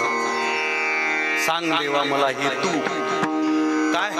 गंगा सिंधू जवळ गेली, कुठून उगम पावली. आज आशय आहे गोमुखातून ती आली गंगोत्रीच्या पुढून 25 किलोमीटर. पुराण सांगते भगवंताच्या जटेतून. त्याच्याही अगोदरचं त्या ठिकाणी वामन पुराणामध्ये वामन भगवान परमात्म्याच्या ज्यावेळेस पादस्पर्शाचा अभिषेक ज्यावेळेस करतायत त्यावेळेस मात्र त्याच्या चरणातून निघाली ती गंगा आहे. तुझ्या चरणीची गंगा, तुझ्या चरणाची गंगा. गंगा तुझ्या चरणातून. भगवान विष्णूच्या उजव्या पायाच्या अंगठ्यात गंगा आहे, भगवान विष्णूच्या डाव्या पायाच्या अंगठ्यात यमुना आहे. या दोन देव्यांचं वास्तव्य देवाच्या चरणात आहे. पुराण सांगते ते चरणातून आली. पुराण सांगते ते जटेतून. गंगोत्रीच्या पुढे गायमुख आहे, तिथे प्रगट झाली. ते गंगोत्री हे ठिकाण का प्रसिद्ध झालं? तिथे भगीरथानं तपश्चर्या केली म्हणून त्याला महात्म्य 4 धामापैकी एक महात्म्य त्याला गंगा. सगर राजाच्या पुत्रांचा उद्धार करण्याकरता ज्यावेळेस ती भगीरथाच्या पाठीमागं लागली, येता येता ऋषिकेशला आली. जन्नू ऋषीच्या आश्रमासमोरून वाहत असताना जन्नूने ती तोंड टाकली. जन्नूने तिने आपल्या तोंडातून बाहेर टाकली म्हणून तिचं जान्हवी नाव झालं. पुढे येते ते भगीरथाच्या पूर्वजांचा उद्धार करते. 4 पिढ्या खपल्या गंगा आणण्याकरता. 1 नाही 2 नाही 3 नाही. मराठा साम्राज्य उभं करण्याकरता छत्रपतींच्या अगोदरच्या 8 पिढ्या खपल्या. शहाजींची परंपरा अगोदरची परंपरा. 8 पिढ्या खपल्या. नंतर शिवाजी महाराज, नंतर संभाजी महाराज, अशा अनेक पिढ्या खपल्या मराठा साम्राज्य उभं करण्याकरता. तसं गंगा आणण्याकरता करता 4 पिढ्या खपल्या. कोण? सगराच्या नंतरचा जो मुलगा आहे, तिसऱ्या पत्नीचा पोरगा, केशिनीचा मुलगा, ती केशिनी कौंडण्यपूरची, तिचा मुलगा असमंजसचा मुलगा अंशुमान, अंशुमानाचा मुलगा दिलीप, दिलीपाचा पुत्र भगीरथ. या भगीरथाला ते पुण्य पदरात पडलं आणि गंगा प्रगट झाली. गंगा प्रगट झाली जी आली ते सर्वांचा उद्धार करत करत ओखीत तिरीचे पाद. सगळ्यांचा उद्धार, शेतकऱ्यांचा असो, कंपनीवाल्याचा असो, आंघोळ करणाऱ्याचा असो, गंगाजल घरी आणणाऱ्यांचा असो, त्या गंगेच्या काठावर बसलेले जे काही शेतकरी आहे, किसान आहे, वर्ग आहे, गाव आहे, त्यांचा उद्धार करत करत ती समुद्रापर्यंत येते. गड्या हजारो किलोमीटरचा प्रवास करून ती गंगा ज्यावेळेस समुद्राला मिळते त्यावेळेस गंगेचं स्वागत करण्याकरता समुद्र बाहू पसरून स्वागत करतो तिचं. प्रश्न केला जनाबाईनं, जर समुद्रानं जर नकार दिला असता जनाबाईला तर काय झालं? त्या गंगेला जर नकार दिला असता काय झालं असतं? तरी ते सांगावे कवणाला ऐसे बोली बा विठ्ठला. सांग काय झालं असतं? भगवंत गप्प राहिला. जलप्रलय म्हणता येत नाही, लोकांचा नाशही म्हणता येत नाही. गंगा कुठे गेली असती? प्रश्नार्थ. जर नदी उगम पावली तर समुद्राला जर तिला शरणागती द्यावीच लागते. हे जसं जगातलं सत्य आहे तसं ऐक, या जगातला समुद्र तू आहे, तुझी मी गंगा आहे. मी गंगा आहे. ही गंगा तुझ्यापर्यंत, गंगाखेडवरून उगम पावलेली गंगा तुझ्यापर्यंत आली, पंढरपूर पर्यंत. ऐक देवा, समुद्राप्रमाणे माझा स्वीकार कर. जर केला नाही तर अव्हेरिता ब्रीद गेले. हाही दृष्टांत कमी पडला. आणि मग जनाबाईनं अभंगाच्या 3ऱ्या चरणामध्ये 2 दृष्टांत दिले.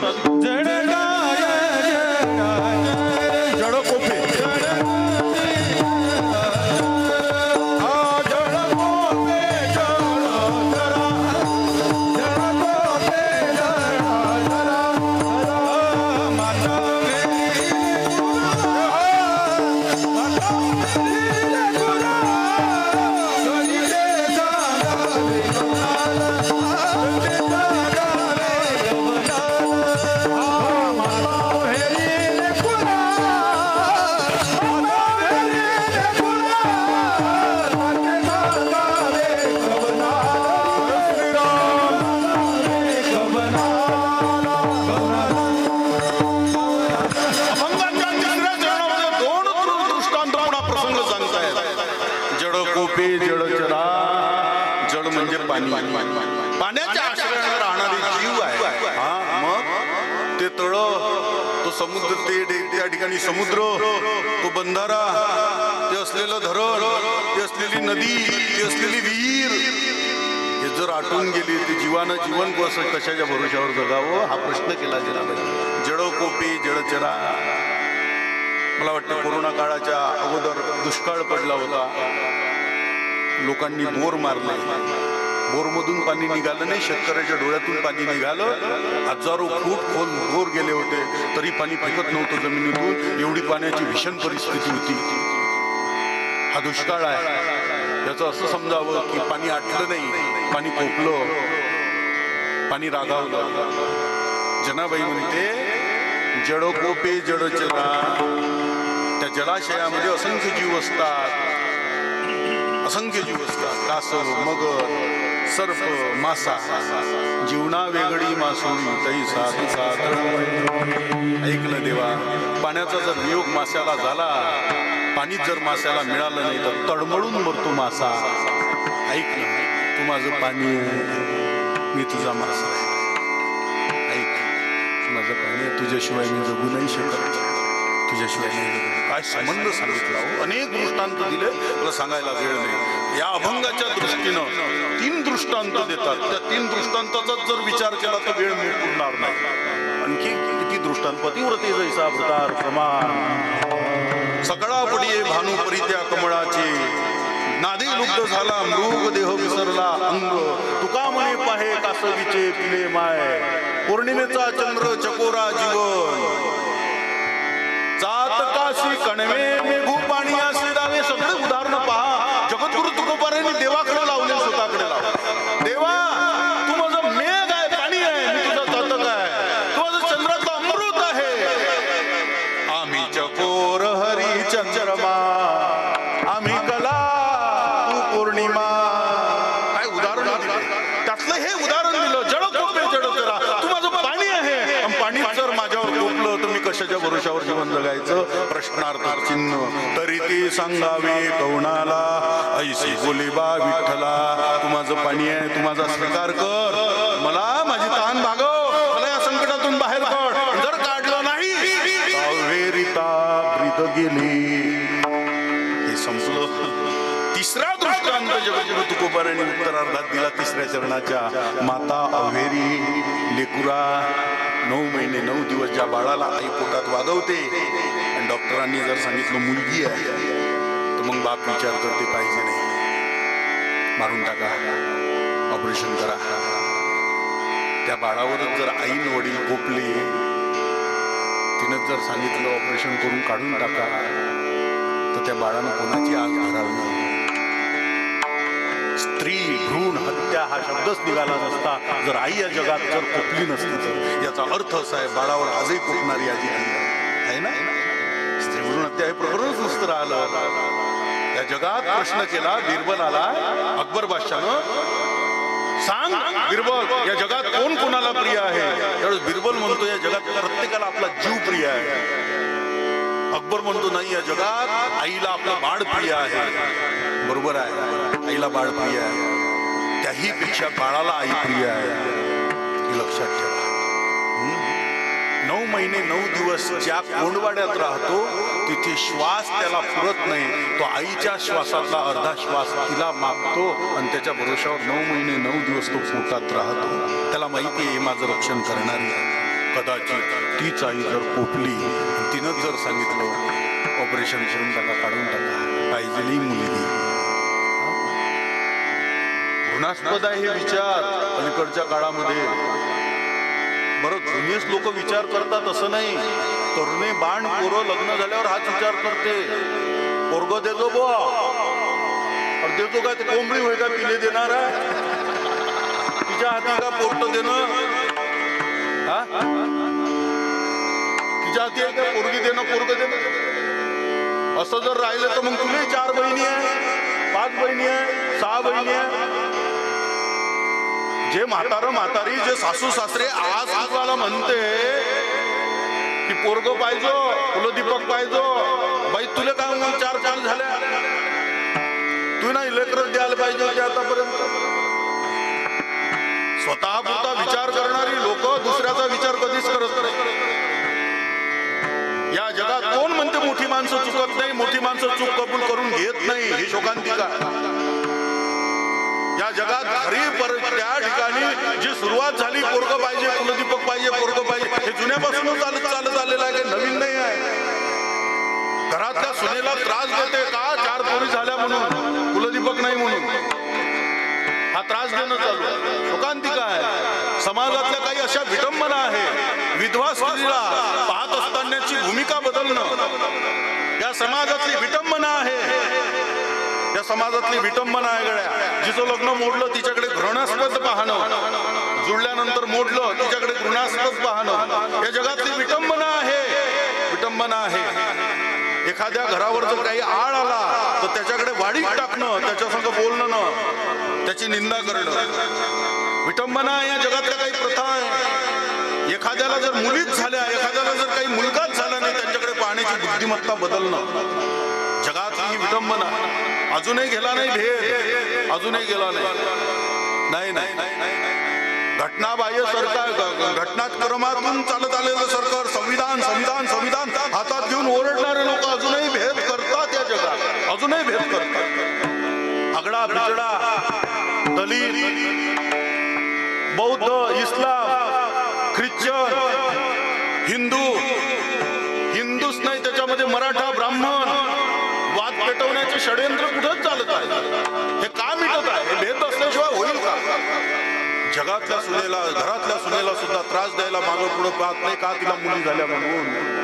हे घाण विचार आहे, जगातली विटंबना आहे. जर तीच मुलगी जर म्हणत असेल माझ्या पोटात असलेली मुलगी मिटवून टाका, त्या मुलीनं जगाच्या बाहेरचा आल्यानंतर आनंद घ्यायचा होता, तीच म्हणते आई मला मारू नको ग, आई मला मारू नको. स्त्री भ्रूण हत्या हा जर शब्द आला, आमच्या सनातन धर्माने ज्याची जनजागृती केली ते 3 कार्य हाती घेतले. एक भूमिदमन, दुसरं गोहत्या, तिसरं स्त्री भ्रूण हत्या. या 3च बोधाचं वाक्याचा प्रचार प्रसार केला, ही जनजागृती केली. गोहत्या करू नका, स्त्री भ्रूण हत्या करू नका, मुलीला वाढवा, मुलीला जन्म द्या, मुलीला जन्म द्या.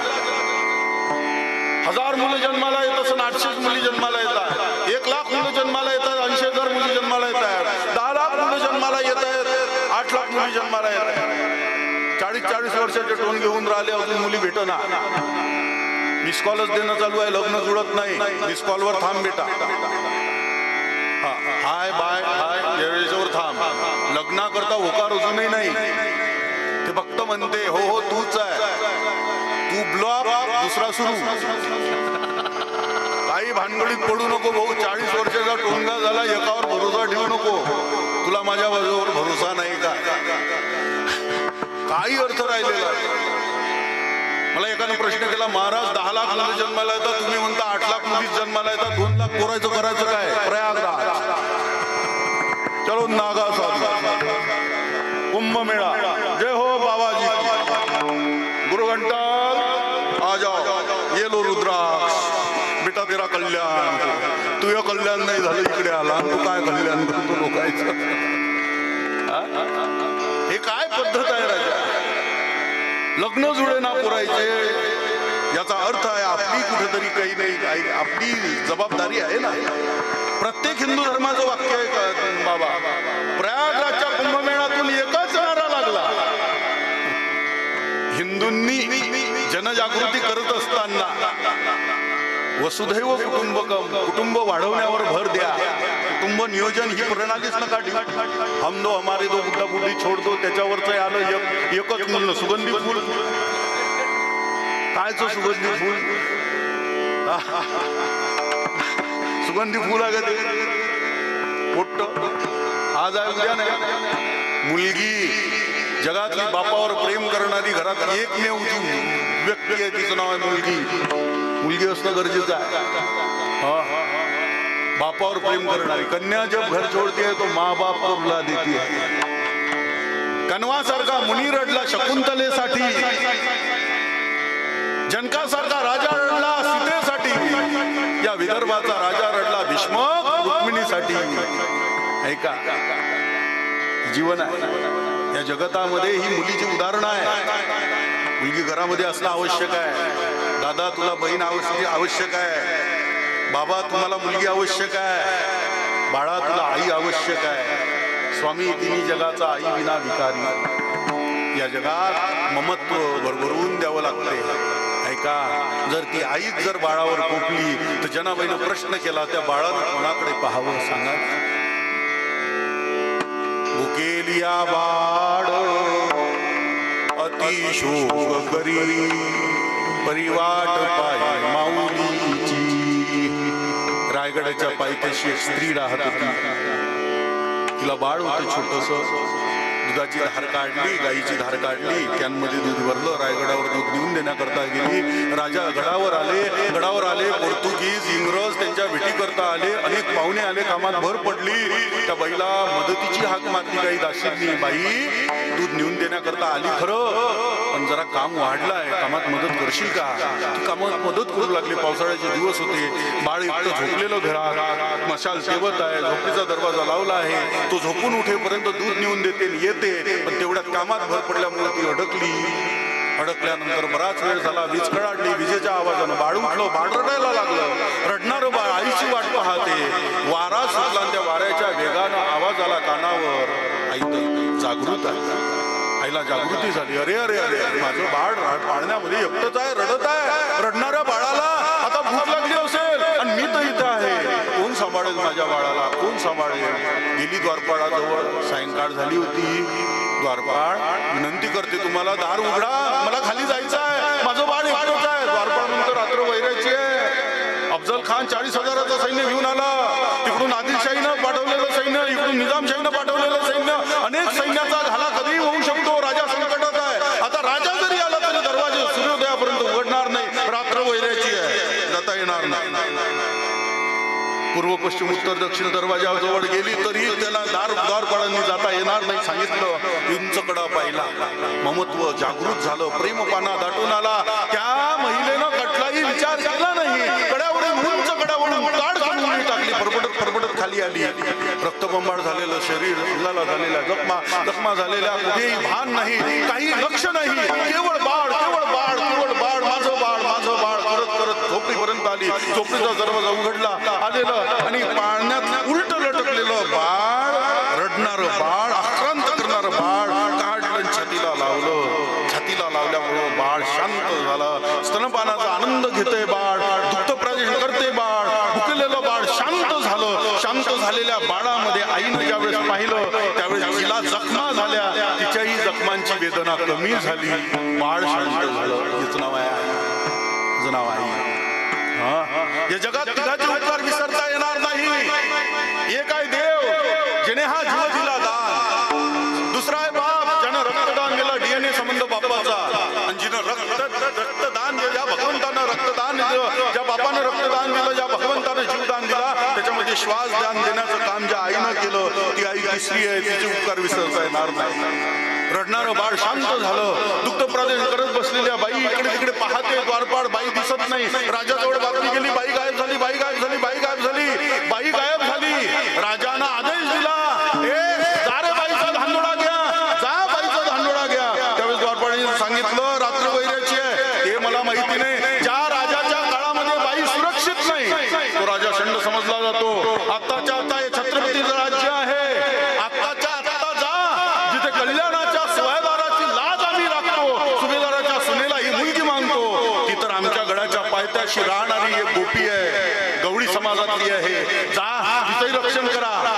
सगळ्यांनी धांगोळा घेतला. बाई दिसत नाही. रक्ताचे थेंब कुठेतरी दिसून आले. त्यांना असं वाटलं की हिंस्र पशुनी वाघाने काहीतरी खाल्ला तर चढवला नसेल, बाईला खाल्लं तर नसेल. करता रक्ताचे थेंब त्या थेंबाने गेले. पुढे गेल्यानंतर झोपडीच्या दारापर्यंत सैनिक आले. झरोख्यातून पाहिलं तर बाई रक्तबंबाळ झालेली, जखमा झालेल्या, पण शांत बसलेली, बाळाला दुग्धपान करत असलेल्या बाईला पाहिलं. निरोप गेला राजाजवळ.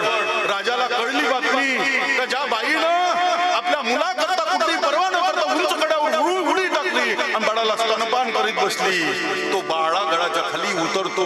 जो नमला नाही आदिलशाही समोर, जो नमला नाही निजामशाही समोर, तो नमला एका महाराष्ट्राच्या हिरकणी समोर.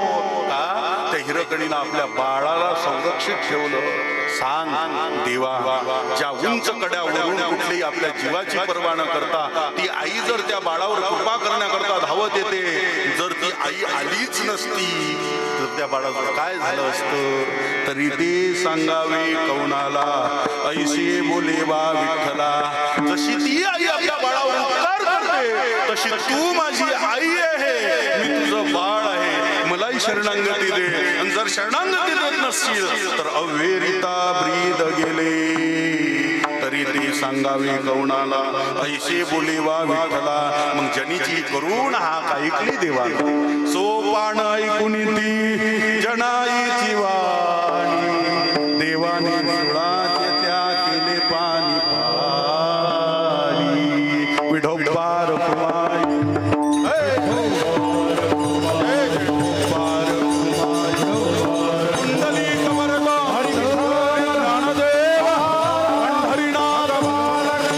ज्ञानेश्वर माऊली ज्ञानेश्वर माऊली.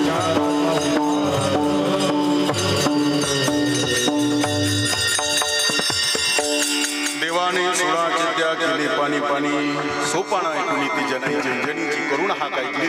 जनाईचं रक्षण झालं. जो भगवंत आपल्या भक्तावर करुणावरणालय असलेला परमात्मा करुणा करतो त्या परमात्म्याची भक्ती करा. त्या भगवंताचा आनंद घ्या. परीक्षा तरी पाहतो तरी त्या परीक्षेतून उत्तीर्ण करणारा तो आहे म्हणून त्याची भक्ती करा. 8 दिवस बाबांची सेवा आहे. आजचा 2रा दिवस, उद्या 3रा दिवस, परवा 4था दिवस. असं करता करता आनंदाचे दिवस संपून जातील.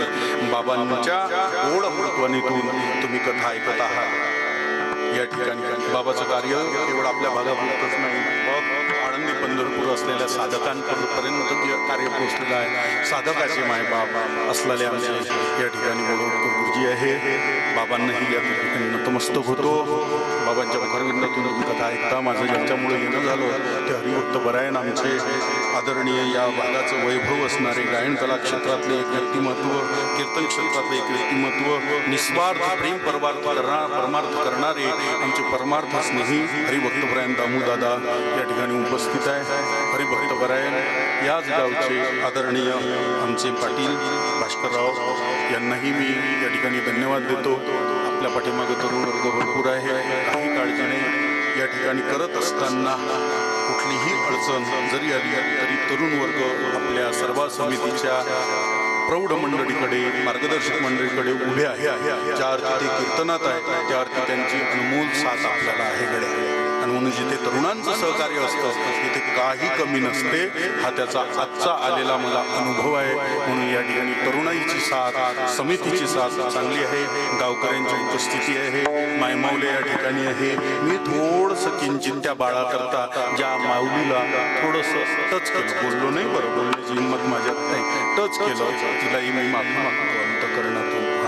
का कीर्तन करतो मीच करतो असं नाही. बाबाही कथा करतात. उद्या येणारे कीर्तनकार इथे गायक लोक लांबून आले, प्रवास करून येतात तुमच्या इथे. आणि एवढा प्रवास करून प्रवास असतो 10 तासाचा, 8 तासाचा. आणि एवढा प्रवास करून कीर्तन असतो 2च तासाचा.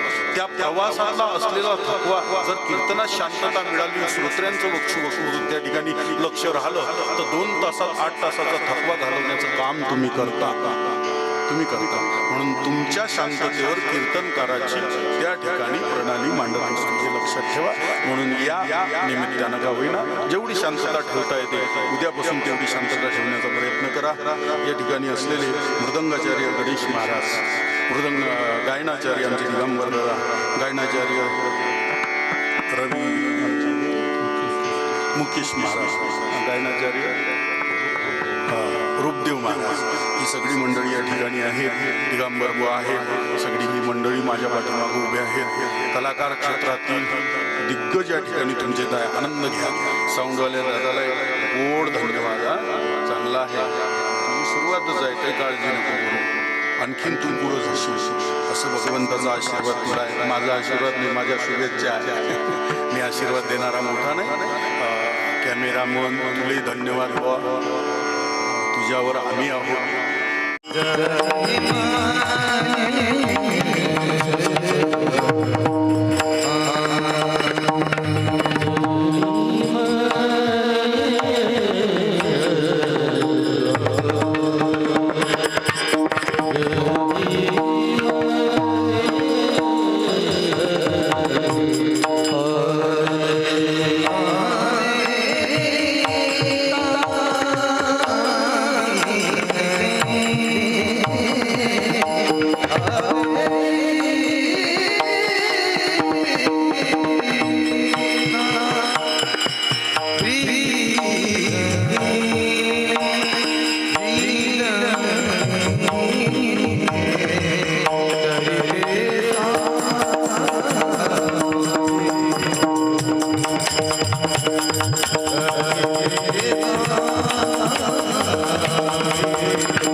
पूर्ण ब्रह्मपरानंदम अखंड हरिनाम श्रीमद भागवत कथा ध्यान 16 या सोहळ्यातील आजची द्वितीय दिवसाची कीर्तनरूपी सेवा श्री हरिभक्तीपराय आदरणीय भागवताचार्य भूषणजी महाराज शिंगारवाडे अमरावती अतिशय सुंदर आणि पटणारं रुचणारं असं चिंतन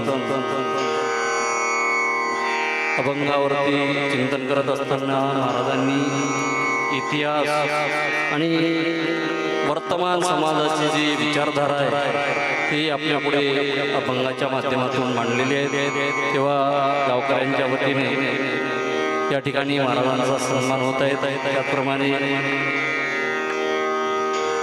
हरिभक्तीपरायण भास्कररावजी येंगडे महाराजांचा शाल श्रीफळ देऊन आणि प्रतिमा देऊन या ठिकाणी सन्मान करतील अशी मी त्यांना विनंती करतो.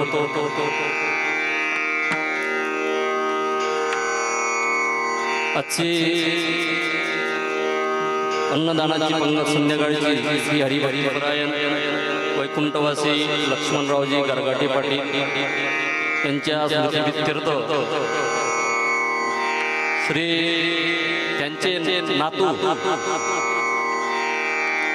श्री निलेशराव कुशाबरावजी गारगाटे, त्याचप्रमाणे श्री कार्तिकराव कुशाबरावजी गारगाटे आणि चिरंजीव चेतन मनोहरराव गारगाटे पाटील यांच्या संयुक्त विद्यमाने ही अन्नदानाची पंगत आहे. तेव्हा सर्व बाहेरगावून आलेले त्याचप्रमाणे गावातील आमंत्रित मंडळींनी याच ठिकाणी भोजनाला थांबायचं आहे. त्याही अगोदर या ठिकाणी